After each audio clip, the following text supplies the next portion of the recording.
Bonjour à tous et bienvenue dans ce nouveau numéro de musique classique. J'espère que vous allez très bien aujourd'hui. Nous parlerons de Johann Strauss père, compositeur de la période romantique, cette période qui allait de 1820 à 1900. Johann Strauss, souvent appelé Johann Strauss père, pour le différencier de son fils Johann Strauss, lui aussi musicien célèbre, étant des compositeurs les plus marquants des débuts de la période romantique. Il fut surnommé le roi de la valse ou le père de la valse car il est celui qui a créé et popularisé cette nouvelle danse. Se basant sur une danse rurale, il en a fait une danse éblouissante qui a su étourdir non seulement la cour de Vienne mais les autres cours d'Europe. Son fils poursuivra son œuvre en écrivant des valses encore plus raffinées, recevant l'hommage des plus illustres compositeurs de son époque, de Wagner à Brahms, passant par Verdi. Cependant, il affirmera toujours qu'il doit tout à son père, qui a établi toutes les bases de l'art de la valse. Il faut toutefois savoir que la valse fut un art qui, malgré son succès, avait un certain parfum de scandale à l'époque, car elle faisait voltiger les jupons des femmes. Parallèlement, s'il reste principalement connu pour ses valses, l'œuvre majeure de Johann Strauss père est une marche militaire, la fameuse marche de Radetzky. C'est une œuvre si connue que chaque année, l'orchestre de Vienne la joue lors de son concert du Nouvel An. D'ailleurs, elle sera une fois de plus jouée le 31 décembre 2021 à Vienne. Il aimait doter ses œuvres de titres et pas simplement de numéros afin de les rendre plus facilement reconnaissables par le grand public. Une habitude qui lui vint de son ami Joseph Lanner. Johann Strauss, père, naît à Vienne en 1804, d'un milieu très modeste. Ses parents étaient taverniers, c'est-à-dire qu'ils tenaient une taverne, ce que de nos jours on appellerait un bar. Son père, Franz Strauss, meurt un an à peine après sa naissance. On retrouve son corps flottant dans le Danube. La thèse officielle privilégie le suicide, étant donné les difficultés qu'il connaissait. Sa mère Barbara se remarie avec un certain Golder. C'est ensuite au tour de sa mère Barbara de mourir en 1811, alors qu'il n'a que 7 ans, emporté par la maladie. Sa mort le laisse seul avec son beau-père. Ce dernier décide alors de l'envoyer en apprentissage auprès d'un relieur. En parallèle, cependant, il est autorisé à prendre des leçons de violon, un domaine où il excellera véritablement. Par la suite, avec un ami, Joseph Lanner, il entre dans un quatuor à cordes qui joue dans les bars de la ville, mais également lors des bals. Il donne également des concerts promenades très appréciés dans la Vienne de l'époque. C'est une époque où il joue principalement des danses rurales autrichiennes qui l'inspireront plus tard dans son œuvre, entre autres pour ses valses. Peu à peu, le succès amène le quatuor à devenir un véritable orchestre à cordes, c'est-à-dire composé uniquement d'instruments à cordes, bien que de taille modeste. Il terminera son apprentissage de relieur en 1822.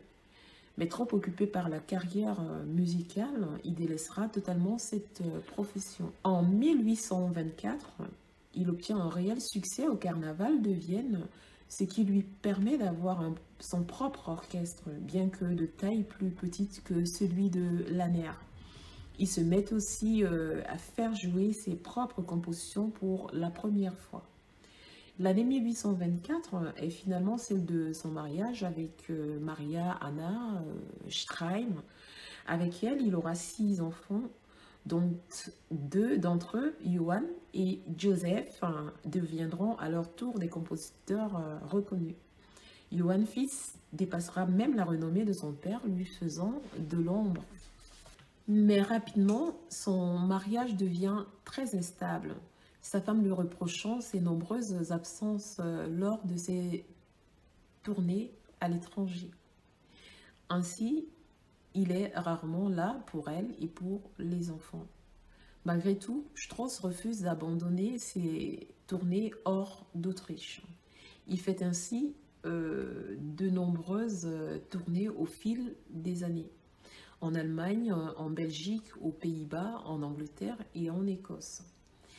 Il interdit également à ses enfants de pratiquer la musique, ce qui entraîne un autre conflit avec leur mère, Maria Anna.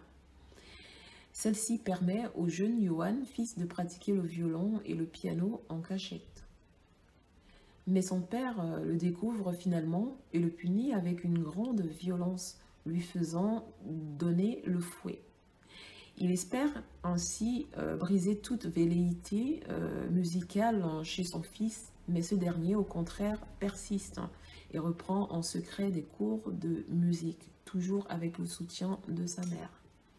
Strauss père prétend agir ainsi pour éviter des difficultés de la carrière musicale à son fils, dont il veut faire un banquier. Mais beaucoup prétendent qu'il veut surtout éviter que ses enfants un jour puissent lui faire de l'ombre. D'autant plus que Johann, fils, est très tôt considéré comme un virtuose surdoué, alors que son père a dû travailler très dur sans avoir ce même don naturel. Il reste un très bon musicien, mais de l'avis de tous les grands musiciens de l'époque, son fils le surpassera très nettement. Quoi qu'il en soit, leur rivalité fera l'objet de toutes les conversations des élites de Vienne. En 1834, alors que son couple va de plus en plus mal et qu'il est pris dans des disputes perpétuelles, en particulier sur l'éducation des enfants, Johann Strauss prend une maîtresse, Émilie Trambouch, de qui il aura 8 enfants. En 1837, il décide de faire un voyage en France et ce voyage joue un rôle majeur pour développer la popularité de Strauss, qui devient très célèbre. C'est durant son voyage qu'il fera jouer pour la première fois des quadrilles. Les quadrilles sont une danse française de salon, un cousin de la valse, mais à 4 temps au lieu d'à 3 temps. Strauss les appréciera tellement qu'il en composera même lui-même. En 1838, en Angleterre, c'est le couronnement de la reine Victoria. Son règne devait durer 67 ans et être le deuxième le plus long de toute l'histoire anglaise. Il marqua durablement son époque, qu'on appelle d'ailleurs l'époque victorienne. C'est l'apogée de l'empire colonial britannique. Grâce à la popularité acquise lors de son voyage en France, Strauss fut invité à jouer pour le couronnement de la reine, ce qui est une marque de grand prestige. En 1840, au carnaval de Vienne, Strauss décide de jouer des quadrilles pour la première fois sur la scène musicale autrichienne, alternant des œuvres françaises avec des œuvres de sa composition et bien sûr ses fameuses valses. Le succès est éclatant et la célébrité du compositeur atteint des sommets. Cependant, alors que sa vie professionnelle atteint des sommets, sa vie familiale est une catastrophe. Un fossé tel s'est creusé entre le compositeur, sa femme et ses enfants qu'en 1842, ils se séparent et vivent chacun de leur côté.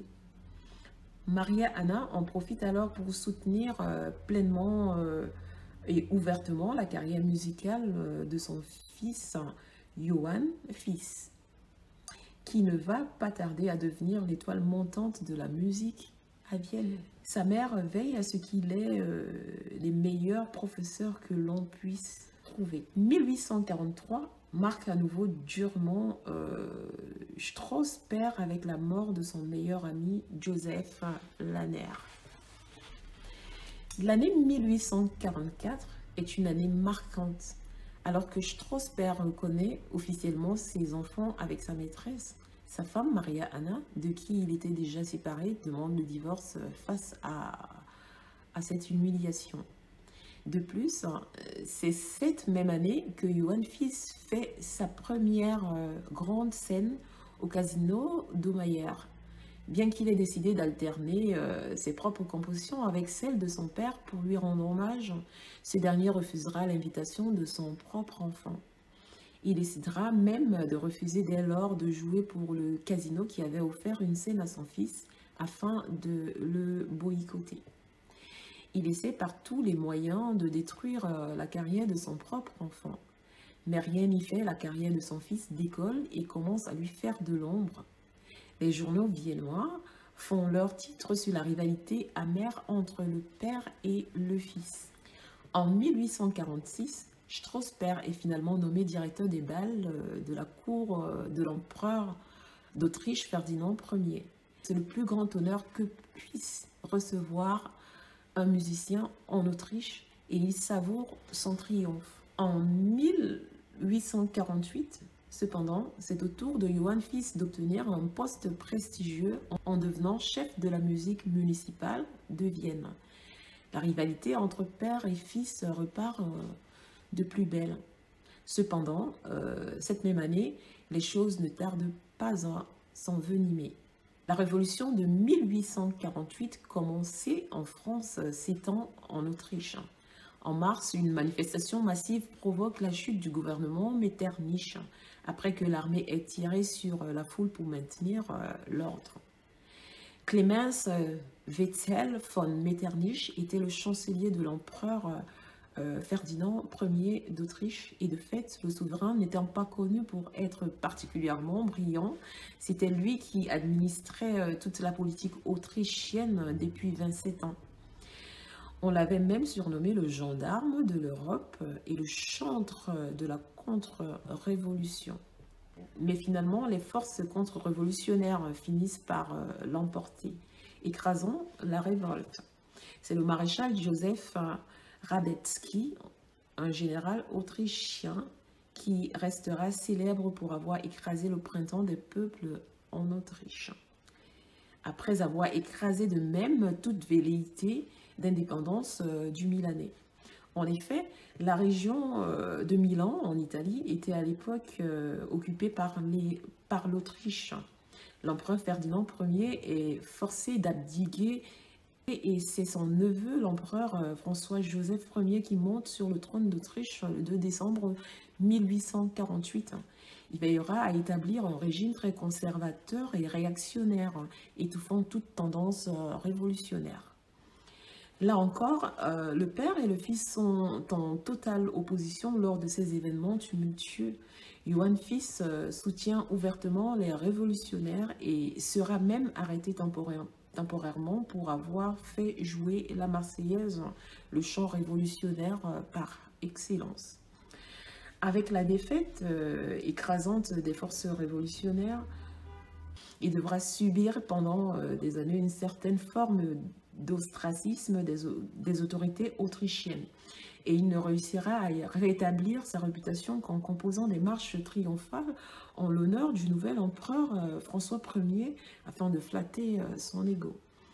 A l'inverse, Strasper, monarchiste convaincu, s'est dès le début rangé dans le camp des contre-révolutionnaires et il composera même une marche triomphale en l'honneur du maréchal Joseph Radetzky, le vainqueur de la contre-révolution. C'est cette œuvre qui deviendra finalement son œuvre la plus connue. Cependant, en 1849, alors que Strasper a pu éclipser son fils, il tombe très malade et meurt finalement de la scarlatine la même année. Son fils récupérera son orchestre à sa mort, faisant fusionner les deux orchestres de la famille.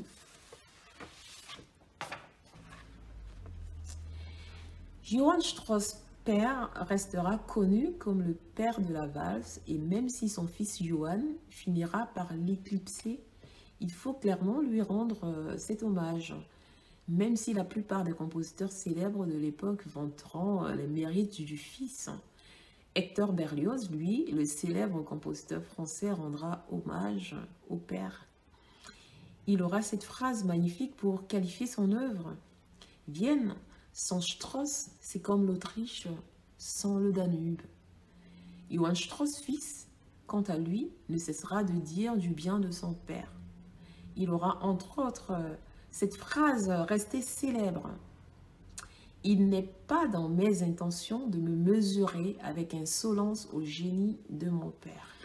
De Strasberg, on retiendra bien évidemment ses quadrilles et ses valses, dont la plus célèbre est sans nul doute le Loreley Rheinschlinge, mais également, bien sûr, sa fameuse marche de Radetzky. Rares sont les œuvres aussi symboliques et qui sont jouées chaque année. Voilà donc tout sur Johann Strasberg, compositeur de la période romantique, cette période qui allait de 1820 à 1900. La prochaine fois, nous parlerons d'un autre compositeur dont j'ignore le nom pour l'instant. D'ici le prochain numéro, je vous souhaite de passer une agréable fin d'après-midi et je vous dis à très bientôt.